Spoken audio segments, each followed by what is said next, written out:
On today's podcast, Courage, Connection, and Comfort, I'm speaking with Maddie Hopkins, a nurse from Brandywine Hospital, about nursing and about her mission trips to Nepal and the Dominican Republic. Off mic, as we were talking, she also mentioned some of the influences in her life, one of them being Rosa Borelli from Reading Hospital, with whom she credits helping her to understand the importance of the Magnet journey. Good morning and welcome to our podcast, Courage, Connection, and Comfort.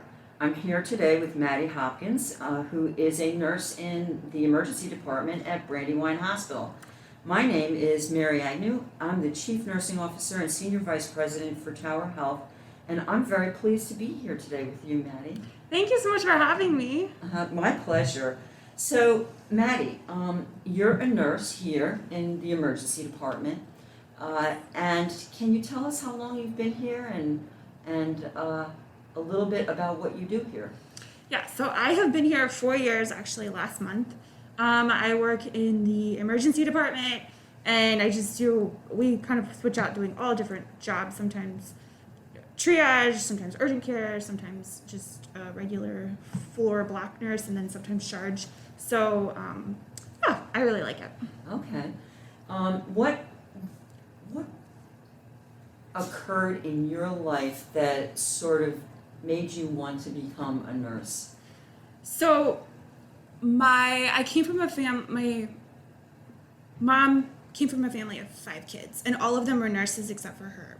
So I would grow up like hearing stories of nursing, and then a couple of them did missions work overseas.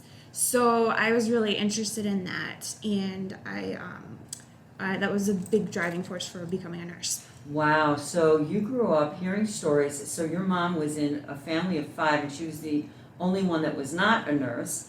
Okay, and yet after hearing the stories, you still decided to become a nurse, right? I have 3 kids, and I always wanted one of them to become a nurse, and none of them did.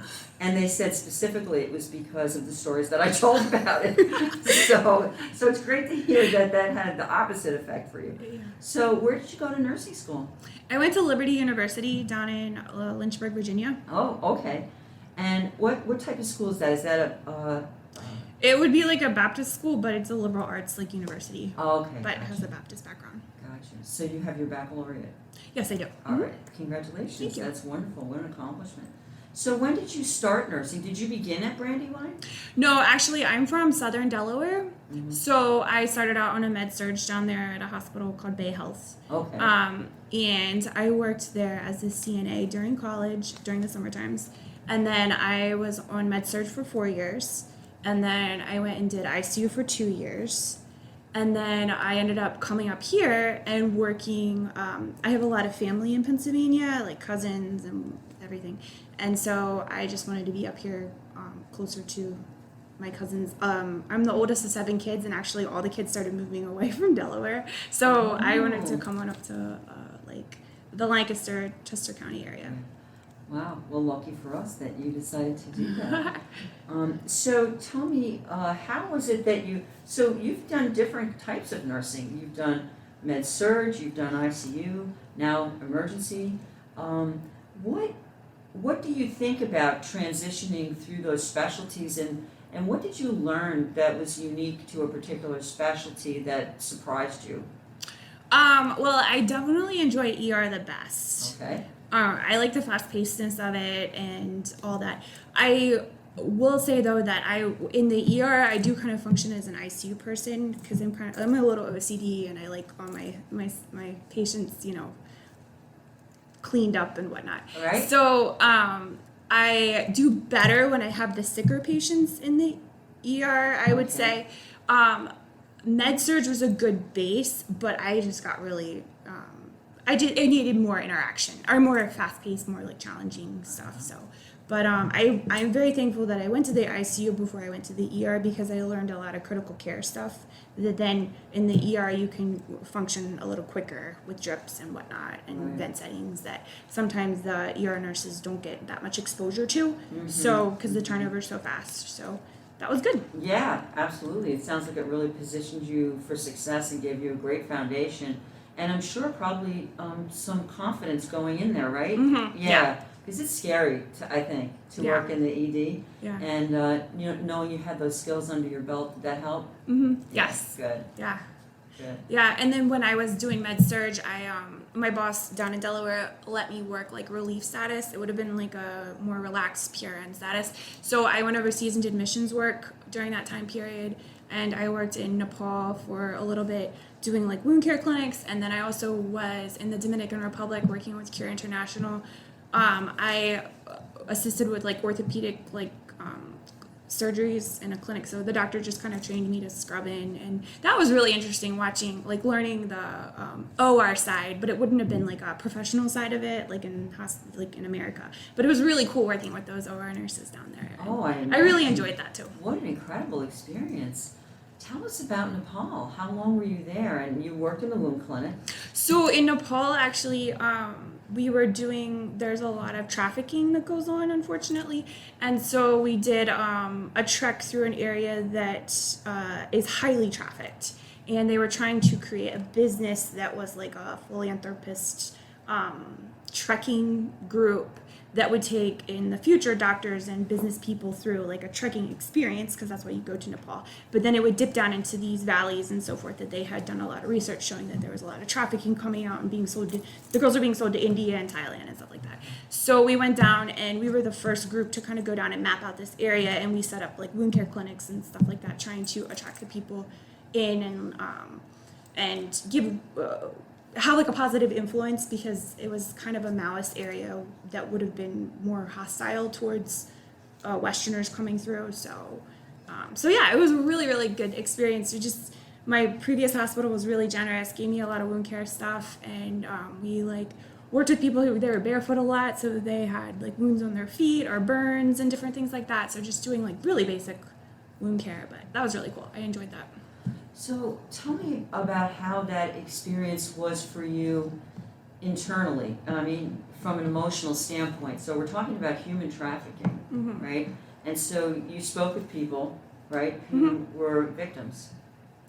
So we were trying. It was more subtle. We were trying to figure out what was going on. There was one village we went through that there was like no more girls left between the ages of like 14 and 19. They had all recently been trafficked. This was back in 2012. Okay. So yeah, we were trying to be more quiet, and the end goal was to create tea houses in these areas. So the tea houses would be like a place for the trekkers to come through and stop each night. So the long-term goal was that instead of these girls being trafficked, they would come and eventually work in the tea houses, because with the Hindu background, that's more of like your dharma and karma, so it's how you're helping your family, and they don't put so much of a like detrimental effect of participating in prostitution, essentially. So we were trying to provide alternative jobs for these girls. So one way that we found that we could win them over was showing that like we were helping them with their healthcare needs, and we wanted them to be I guess the biggest thing I learned was that like nobody's gonna turn away like genuine healthcare. You know, some people might be scared of like the money or maybe food or whatever, but if you come to try to like help people who are sick, or this one woman had a rock that had been in her foot for like 4 years that the family hadn't been able to like, they just didn't have like Kellys or tweezers to like sterilely try to get it out. So just simple things like that. It just was really a blessing to them. Wow, how gratifying for you. I really enjoyed that. Oh my goodness, how long were you there? I was there for 2 months. 2 months, wow. Wow. And your hospital gave you the supplies to bring? Yeah, my hospital was really cool with that. Yeah, Bay Health, I really do appreciate them. Amazing. So tell us about some of your other missions. So then I was in the Dominican Republic, and I worked with an organization called Cure International. They're like on the radio periodically. And that was with Dr. Rowe, an orthopedic doctor from my previous hospital too. And he had gone down there, and basically they have a lot of American doctors who will come down, and they go out to, there's a lot of poor areas that end up coming in and bringing their kids in, and the big diagnoses are like club feet, or a lot of just like simple tendon repairs that really can affect these kids' life long term.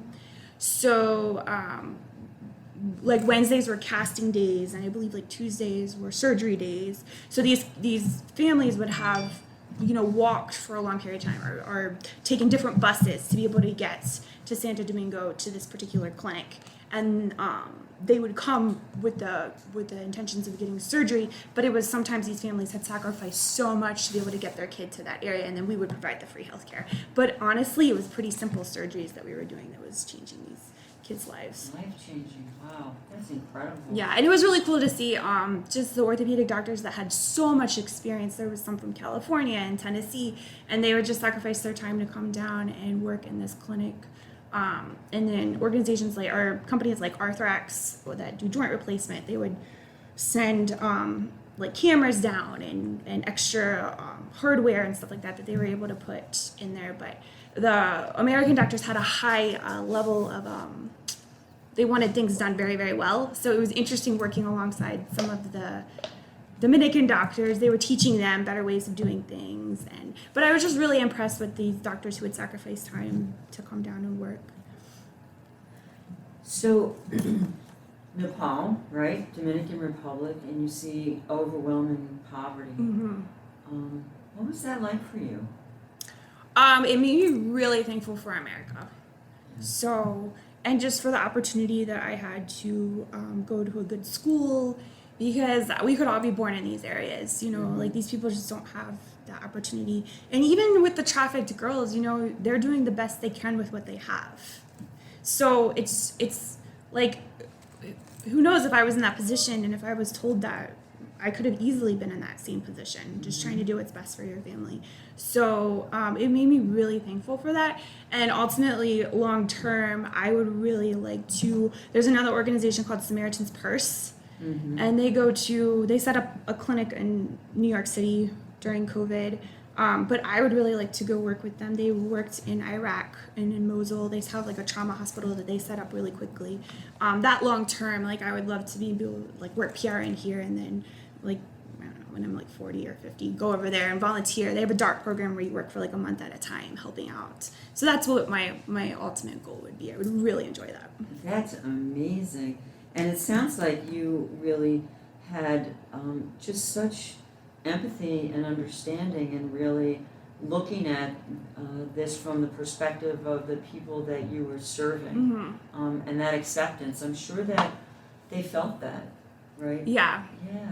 And they all were wonderful. Like, they're just, at the end of the day, like the Spanish people and the Nepali people, they have sense of humor just like us, and they're just like living life the best they can. So there was a lot of like common ground that you found, even though you couldn't speak the languages or whatnot. But that was going to be my next question. How did you navigate that, the language barrier? So a lot of English is becoming the predominant language all over America, or all over the world. So there were certain people who could translate, and then a lot of people were learning how to pick up.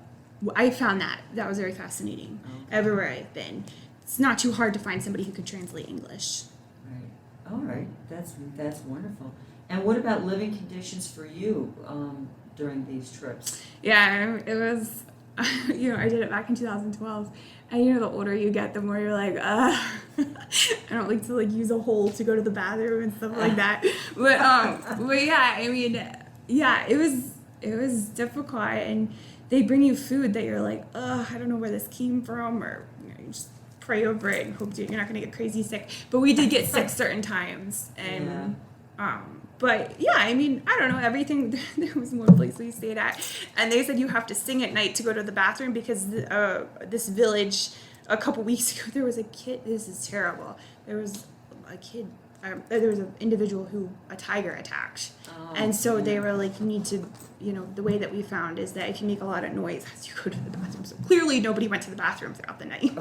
Wow. But yeah, I mean, it's kind of crazy terrifying when you're in these other areas, and just the ideas patient emergency room, that bed they start 13. to adopt. Stroke patient emergency room, bed 13. I'm sorry, you were saying to adopt? It's just fascinating, just the way that these people start the daily coping mechanisms they have, and they just keep thriving and pushing on. So yeah, I really enjoyed it. Wow, that's just remarkable to hear that. And Did you get sick from the food that you ate? Mm-hmm. Yeah, there was one. My whole team got really, really sick at one point, but we got over it, got some Flagyl, and moving on. And moved on. Wow. And did you travel over there together? Yes. Mm-hmm. Yeah, there was only a group of us that were able to do the trek. I think it was like 10 people that did the trek. But yeah, it was just a really, for Nepal. And when I went to the Dominican Republic, it was just me by myself, and I was there like twice. But I was the same thing, like 2 or 3 months there as well. So. I would imagine that going with a group is very different than going by yourself. What was it like or is it? Yeah, so, I mean, you just build bonds, and it's fun. Yeah, it's really fun. But in the Dominican Republic, I really, I met a really good friend there who is now in residency in America, and she trained me how to scrub in, and I've just made like lifelong friends. You know, that you might not talk to them for a year, but then you can connect and like laugh about previous things. So yeah, keep in touch. What a bonding experience. Yeah, it's safer to travel in a group, especially with a girl, but versus individual. Like in Santo Domingo and stuff like that, you can't go out after when it gets dark. Especially you can't go out blind. You're like asking for tons of trouble. So it's nice to have like a group when you go to those places. But yep. But yeah, I'm settled here. I enjoy it. Barb had told me that I had left Tower Health for a period of time. And then while I had left and I had kind of dabbled in travel nursing for a little bit, since I've moved to Pennsylvania, I've gotten really involved with like my church and a bunch of kids from my youth center in Honeybrook. And one thing that I really appreciate about this little small hospital is that it takes care of the community. And a lot of the community comes into this hospital versus going to Chester County or Paoli, because it is a lower income area. It seems like this hospital gets different people. So I'm thankful for the days to travel, but I feel like those days are done, and I really do enjoy working here because I'm pretty involved with these kids' lives, and several of them, about every other week, I'm taking care of someone's family, or I'm just really involved with that. So I feel like this is where I should be right now. Oh, that's amazing. And when you say Barb, you're talking about Barb Romick. You're Chief Nursing Officer here at Brandywine Hospital. Yeah. Okay. This is an underserved community. Mm-hmm. And it sounds to me like that's the kind of work that's most gratifying to you. Yeah. People who are truly in need or extremely in need. Yeah. I mean, all the people we serve are truly in need, but... So I ended up coming back, but I studied for a while, and I got my CEN the beginning of this year. Congratulations. Thank you. And then I came back here full time, and then I was able to be more involved with like the kids that I have coming over to my house and stuff like that. So it was good. Great. I'm glad that Debbie, my boss, I really appreciate how she kind of let me go and figure that out and then come back. So it was good. Well, that is good, and that's something that we see in the hospitals at Tower Health, is that people go out and they explore other hospitals or other positions, and we find very often that people circle back. Mm-hmm. And we love that when that happens. That's just awesome. So I think it sounds like the connections and the closeness with people, Mm-hmm. having a group that you work closely with, your church group, Mm-hmm. Means a lot to you, those connections. Yeah. Right? Mm-hmm. And so that wasn't something that you had at Yale New Haven, but the money was great. Oh yeah, for sure. Oh, I'm saying Yale New Haven, I'm assuming. Yeah, that's where it was. Mm-hmm. That's where you were. Yeah. And that might as well be on another planet. Yeah. I know it's only 4 hours away. The people are but- very, very nice there, Yeah. and there's nothing against that. It was just like, I don't know, I just realized like my priorities in life are different than that. And it's way more fulfilling when you have like a community and people you're involved with than to just kind of be isolated like that. Like there might be come a time in life where that's the thing to do, but not right now. Right?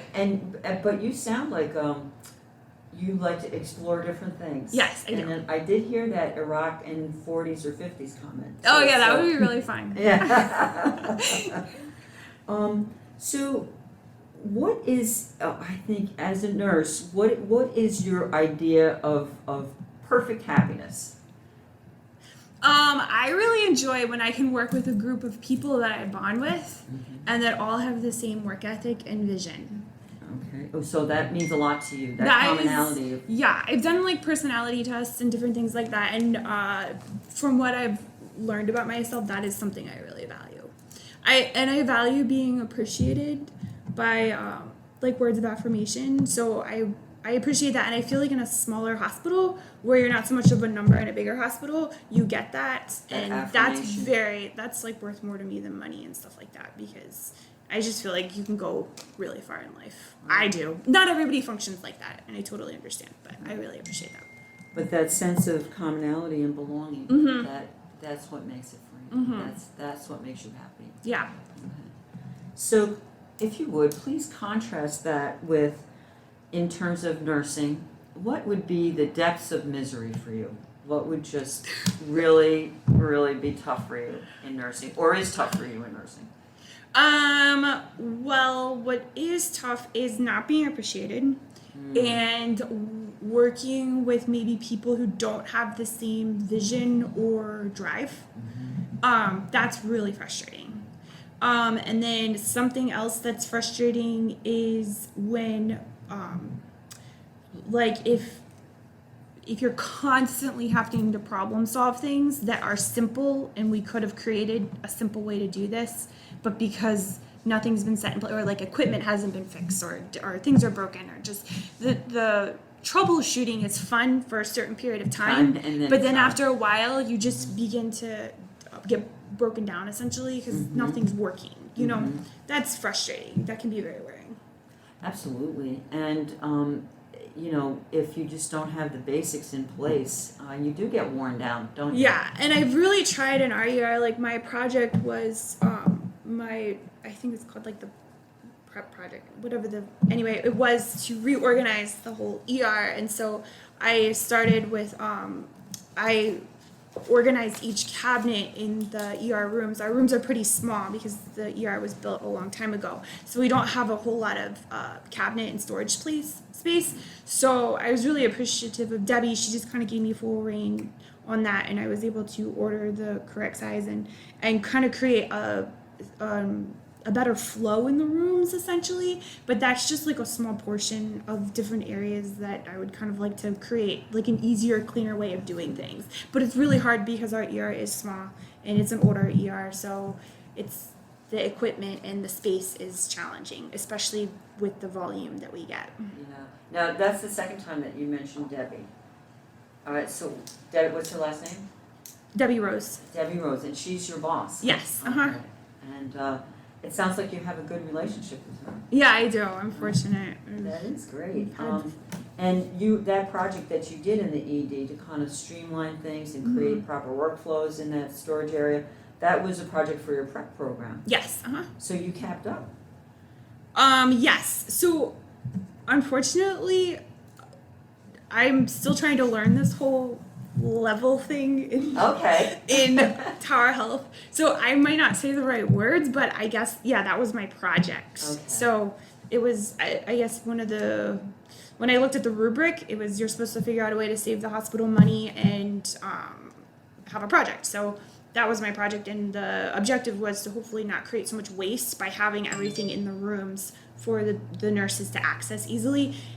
And but what I was hearing from other places is that other ERs have more room to be able to put more stuff. So we had to try to figure out how many patients we're seeing per day in that room and then stock off of that. But then also do like an evaluation from all the staff to see how they liked it to be set up.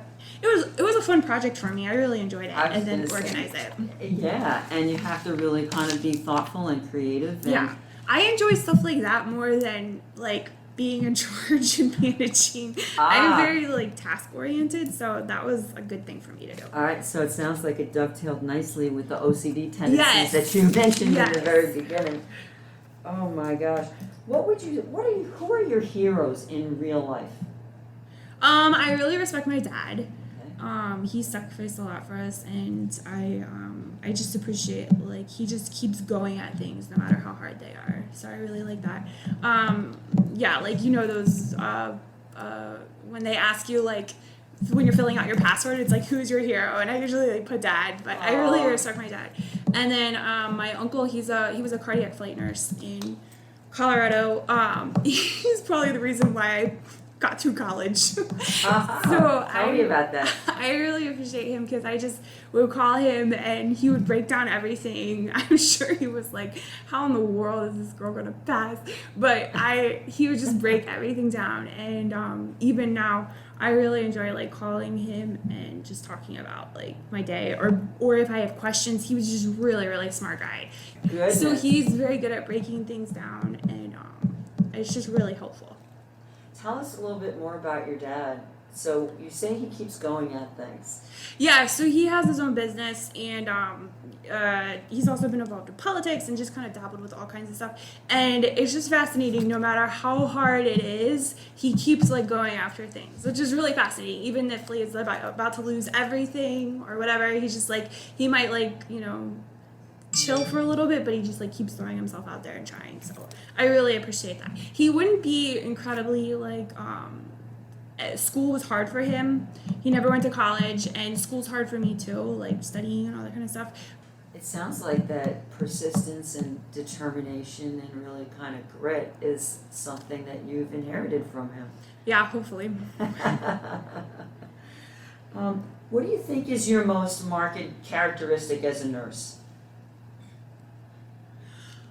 I don't know. Sometimes I wonder if ER is like stripping me from all of my compassion anymore. I would say, I know I was like, shoot, maybe I should say that. I don't know. I do want to make things better, and when I do see somebody who is truly sick, I enjoy taking care of them and making them feel comfortable. So I can't leave it alone, right? So let's tell me more about what you just said, which is the ER stripping you of your compassion, and you felt a little.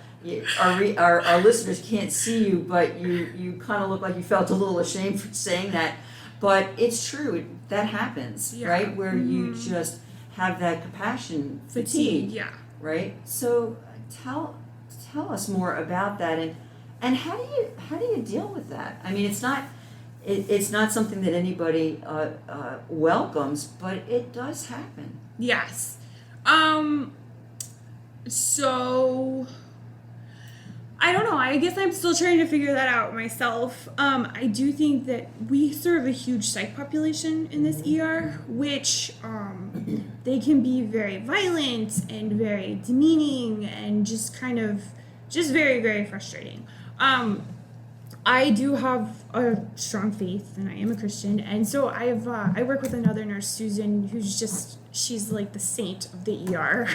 Like, I'm not even gonna tell everybody I'm doing this podcast, because really you should be interviewing Susan, not me. Well, maybe next go around. Because she's like the genuine, like, she's the Mother Teresa. And so it's been really fascinating watching her. She was actually a missionary nurse in Afghanistan for a really long time as well. And she just has an amazing amount of compassion. I don't know where she gets it from, but like maybe where she's lacking in compassion, I would probably be more OCD than she is. So like we all bring something to the table. Mm-hmm. But the longer that I've worked with her, I really enjoy watching the way she just, in the midst of all the chaos, she just meets the patient where they are and says like, we're going to make you feel better. We're so sorry you're here. And it can be crazy. And I'm like, Susan, we do not have time for this. Like, we've got to keep things moving. But she just, like, sees every person as an individual, which has been really interesting. So I've been praying that the Lord would make me more like Susan.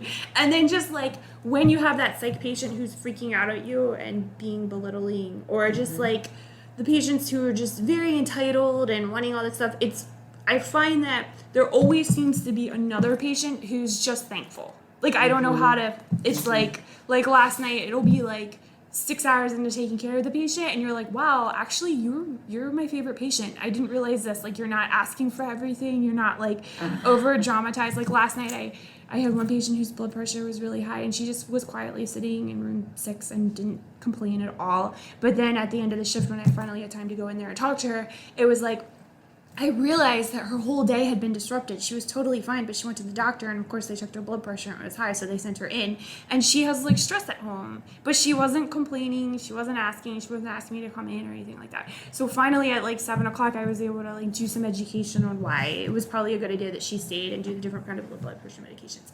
And she was like, "Thank you so much for educating me." And I was like, you know what? I'm going to try to take more time to do these things because this is fulfilling. Maybe Susan's onto something. I know. I was like, this was actually kind of fulfilling. I have gotten out of that routine of just doing basic, simple education that you feel like is common knowledge. Everyone should know this. And but it's when you not. take the time to do it with the patient, they're like so appreciative because nobody else really has the time to break it all down. Right. But anyway, that was fulfilling. And just trying to remember those moments and enjoy them. Right. So the good times and the bad times, and hopefully a balance between the two. And it sounds like Susan has been a role model for you. Very much so, yeah. And it sounds like your faith has been a tremendous comfort for Yeah. you. Mm-hmm.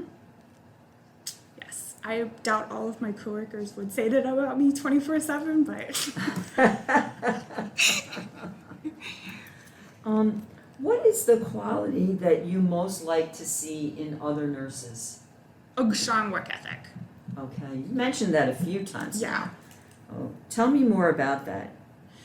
It's fascinating. I will take a nurse who has, can be kind of smart alecky or, brass. But if she can hustle, I really appreciate that. And I think it depends on which kind of nursing you're in.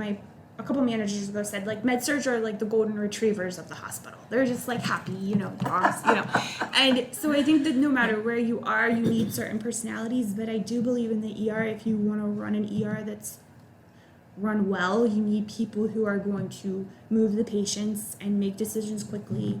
And so maybe in the ICU I wouldn't have appreciated that, but now that's what I appreciate working with. I have to tell you, I hear that when I talk with nurses in med surg or in ICU or in peds. People want other people to pull their weight. Yes. They want them to be a fully equal member of the team. Yeah. That's so important because the work is so hard and there's so much of it. Yeah. That you really feel that when one is not pulling their weight. Yes. It drags the other people down. Yeah. Yeah. Mm-hmm. That would be my biggest thing. So can you tell me about a time when you took care of a patient, and you just did, that very gratifying moment with the woman who had very high blood pressure?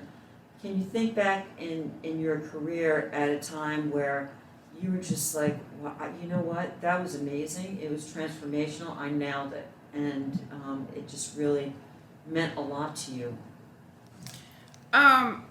This is terrible. I never seem to remember these like right off the bat. A couple weeks ago there was a family that a husband and wife I took care of, and his wife was a nurse from Philly, and you know how you always are like, great, I'm taking care of like a nurse. So From Philly. I know, right? And she had something to say about everything, and so but her husband had constipation, was having issues with peeing.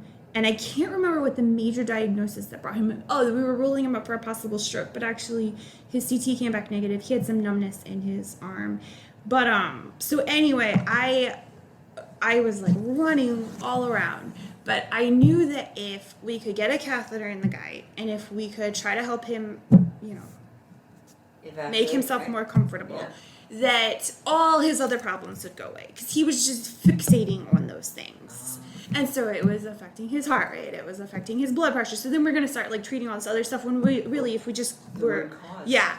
So, but sometimes in the ER, it's like the chief complaint is what we go after. And then it's like, well, is he still breathing and whatever? Okay, well, we'll worry about, we've got bigger problems. So anyway, I just kind of talked to the doctors and I was able to get a catheter in him, do the other things that needed to be done. And, but his wife kept coming out. I thought she didn't like me, actually. So she kept coming out, like, asking questions, whatever, but she saw how busy it was. But she, like, had that Philly, attitude or whatever. Uh-huh. So then she was like, what is your name? And I was like, oh, great. I was like, Madeline. She was like, I'm going to go to management about you. And I was like, great. She was like, I'm going to tell them what a good nurse you are. And I was like, shocked.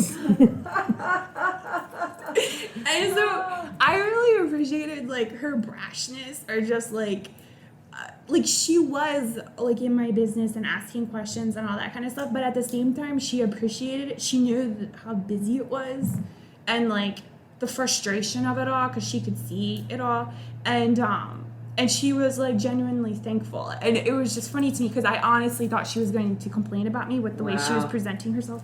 And so that was really like edifying. I really appreciated that. That's really gratifying. Maybe as a nurse she kind of got it, you know, Yeah. the whole thing. Yeah. And maybe one of the reasons she felt that way was because you were seeing her husband as a person and not a diagnosis. Yes. Right? You were looking at the whole picture. Yeah. Yeah.